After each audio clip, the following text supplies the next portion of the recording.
날마다 솟는 샘물과 함께하는 오늘의 큐티 시간입니다.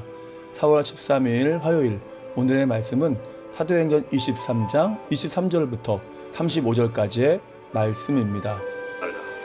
백부장 둘을 불러 이르되 밤 제3시에 가이사랴까지 갈 보병 200명과 기병 70명과 창병 200명을 준비하라. 또 바울을 태워 총독 벨릭스에게로 무사히 보내기 위하여 짐승을 준비하라 명하며 또 이 아래와 같이 편지하니 일렀으되 글라우디오 루시아는 총독 벨릭스가 갖게 문안하나이다. 이 사람이 유대인들에게 잡혀 죽게 된 것을 내가 로마 사람인 줄 들어 알고 군대를 거느리고 가서 구원하여다가 유대인들이 무슨 일로 그를 고발하는지 알고자 하여 그들의 공회로 데리고 내려갔더니 고발하는 것이 그들의 율법 문제에 관한 것뿐이요 한 가지도 죽이거나 결박할 사유가 없음을 발견하였나이다. 그러나 이 사람을 해하려는 간계가 있다고 누가 내게 알려주기로 곧 당신께로 보내며 또 고발하는 사람들도 당신 앞에서 그에 대하여 말하라 하였나이다. 보병이 명을 받은 대로 밤에 바울을 데리고 안디바드리에 이르러 이튿날 기병으로 바울을 호송하게 하고 영내로 돌아가니라. 그들이 가이사랴에 들어가서 편지를 총독에게 드리고 바울을 그 앞에 세우니 총독이 읽고 바울더러 어느 영지 사람이냐 물어 길리기아 사람인 줄 알고 이르되 너를 고발하는 사람들이 오거든 네 말을 들으리라 하고 헤롯궁에 그를 지키라 명하니라. 새로운 아침입니다. 여호와 삼마 하나님은 늘 우리와 함께 하시는 분이십니다.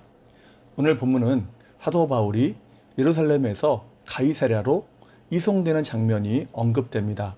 이유가 무엇입니까? 어제 본문이지만 유대인들 중에 바울을 죽이기 전에는 먹지도 마시지도 않겠다고 맹세한 자들이 40여 명이나 있었기 때문입니다. 물론 하나님께서 바울의 조카를 통해 바울에 대한 암살 계획을 알게 하시고 천부장 글라우디오 루시아에게 알림으로써 바울을 그 악한 계획에서 보호하시는 것 또한 보는 것입니다. 천부장은 이러한 바울에 대한 암살 계획을 알고 바울을 보호하기 위해서 총독의 관저가 있는 가이사랴로 이송하기로 합니다. 어떻게 이송하죠? 그것을 보면 하나님이 얼마나 완벽하게 바울을 붙잡고 계시는지 알게 되는데요. 거기에 동원된 군사를 보면 보병이 200명, 기병이 70명, 창병이 200명입니다. 엄청난 인원이죠. 정말 대작전입니다. 이 정도면 죄수가 아니라 국가의 귀빈급 대우 아닌가요? 그리고 천부장은 바울에 대한 유대인들의 뜨거운 적대감을 알기 때문에 이송 작전이 노출되지 않도록 밤 9시에 출발해서 이송 작전을 실행하게 되죠.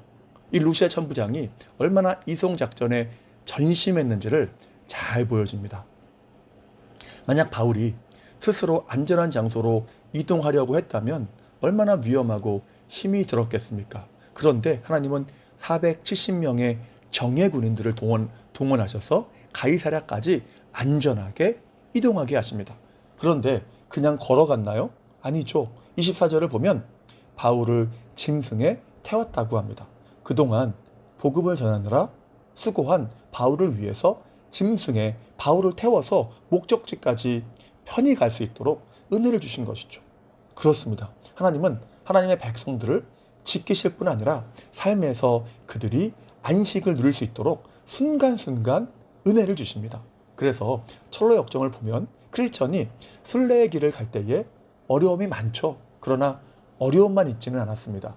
믿음을 지키려고 몸부림치는 크리스천을 위해서 해석자의 집, 아름다운 궁전, 기쁨의 산지, 뷸라의 땅 등에서 재충전과 안식을 누리게 하십니다. 그래서 우리 주님은 은혜의 주님이시라는 거죠. 다시 본문을 보면 천부장은 바울을 보내면서 총독인 벨릭스에게 편지를 함께 보냅니다. 뭐라고 합니까? 유대인들에게 잡혀 죽게 된 사람을 발견했고 그가 로마 사람인 줄 알고 군대를 거느리고 가서 구출했다고 합니다. 하지만 거짓말이죠. 천부장이 바울을 처음 구할 때부터 그가 로마의 시민권자인 것을 알고 구한 것이 아니라는 것이죠. 나중에 알게 됐죠. 그럼 왜 거짓말을 했을까요? 로마 시민권을 가진 자를 자신이 지금 구원했을 뿐만 아니라 그를 죽이려는 음모가 있다고 해서 그를 가이사랴로 보낸다는 것입니다. 무엇입니까? 계속 자기가 한 일에 대해서 어필을 하고 있는 것입니다. 총독에게. 자, 그래서 27절에 보면 내가라고 하죠. 마치 느부갓네살의 꿈을 해석할 수 있는 다니엘을 알았을 때에 아리옥이 내가라고 하면서 자신이 꿈을 해몽할 수 있는 사람을 얻었다고 자랑한 것과 같습니다. 내가 이런 일을 했습니다. 뭐 이런 것이죠. 내가 위기에 처한 로마 시민을 구출해서 가이사라까지 이송하는데 최선을 다했습니다. 이야기하는 것입니다. 우리는 여기서 하나님의 지혜와 섭리를 봅니다. 바울을 보호하기 위해서 누구를 사용하십니까? 불신자를 사용하시죠. 자기의 명예와 이익을 추구하는 천부장을 사용하심으로 바울을 보호하신 것이죠. 이러한 계획에 의해서 바울은 긴박한 상황 속에서 먼저 70km 정도 떨어진 안디바드리까지 밤새 이동하죠. 혹시 모를 추격전을 따돌리기 위해서 얼마나 열심히 달렸는지 알 수 있습니다. 그리고 그때부터는 기병으로만 가이사랴까지 이동을 합니다.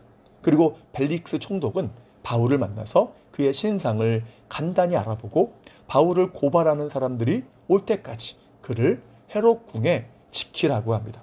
이를 현대인의 성경에는 가두어두라는 표현을 쓰죠. 물론 가벼운 구금 상태로 보이지만 헤롯 궁에 바울이 갇힌 것입니다. 이렇게 바울이 갇혔지만 이것이 어떠한 결과가 되었을까요? 이것이 바울을 죽이려는 사람들로부터 완전하게 분리하는 결과가 되었다는 것입니다.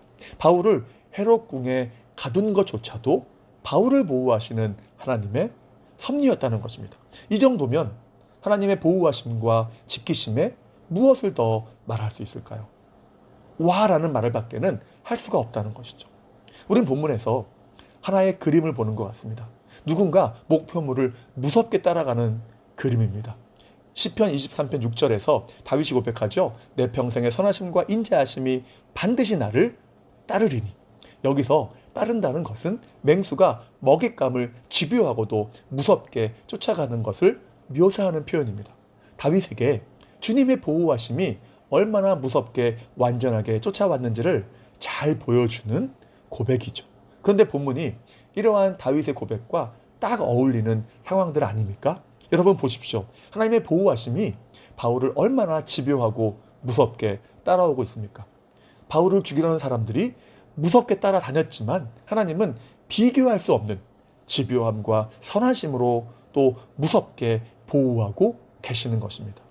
그렇습니다. 하나님의 보호하심은 정말로 완전합니다. 다윗이 역대상 28장에서 솔로몬에게 성전 건축을 명하면서 이렇게 말하죠. 여호와께 성전 건축이 마칠 때까지 너와 함께 계시사 내게서 떠나지 아니하시리라.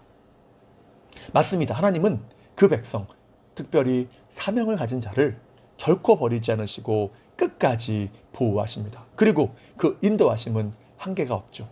우리가 다니엘의 세 친구의 이야기에서 잘 확인하지 않습니까? 그들이 평소보다 7배, 그러니까 더 이상 뜨거울 수 없는 풀무불에 던져졌지만 주님은 그 풀무불을 찾아가셨고 완전하게 보호하셨습니다.